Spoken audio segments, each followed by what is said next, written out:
গতকাল Iran Bahrain এবং কুয়েতের মার্কিন সেনা ছাউনিতে আক্রমণ করবার পর ৩৬ ঘন্টা অতিক্রান্ত হয়েছে।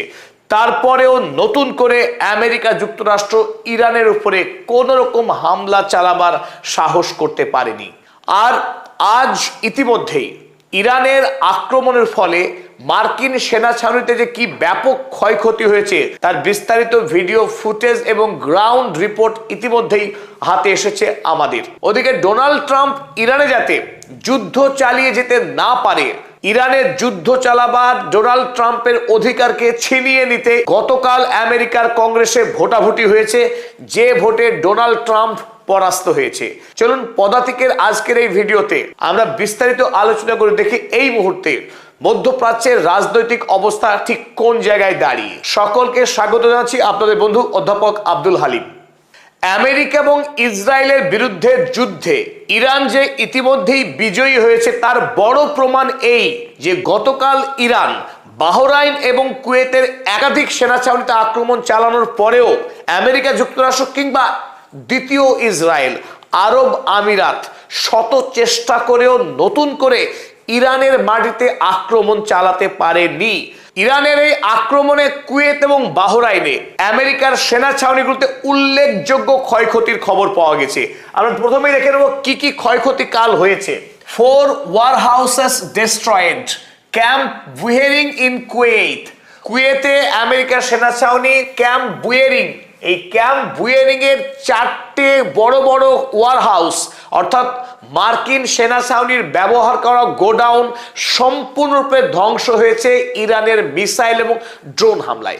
দ্বিতীয়ত, 1 hangar destroyed in Ali Salem airbase in Kuwait. কুয়েতেরই কুখ্যাত মার্কিন সেনাঘাঁটি যার নাম আলী আল সালেম, এই আলী আল সালেমের একটি হ্যাঙ্গার যেখানে যুদ্ধ বিমান, হেলিকপ্টার বা এয়ারক্রাফটগুলোকে রাখা হয়, মেরামতের কাজে ব্যবহার করা হয়, এইরকম একটি হ্যাঙ্গার সম্পূর্ণরূপে ধ্বংস হয়েছে গতকাল ইরানের হামলাতে।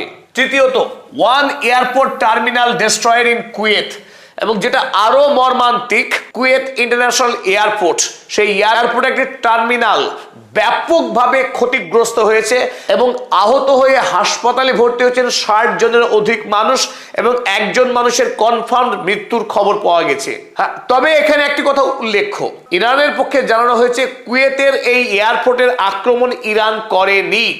ইরান আক্রমণ করেছিল কুয়েতের সামরিক সেনা ছাউনিতে, আর সেই মিসাইলকে ইন্টারসেপ্ট করতে গিয়ে আমেরিকার প্যাট্রিয়ট মিসাইল পথ ভুল করে ইরানি মিসাইল আটকাতে গিয়ে আছড়ে পড়ে এই কুয়েতি এয়ারপোর্টে, ফলে এই এয়ারপোর্ট ব্যাপক ক্ষতিগ্রস্ত হয়।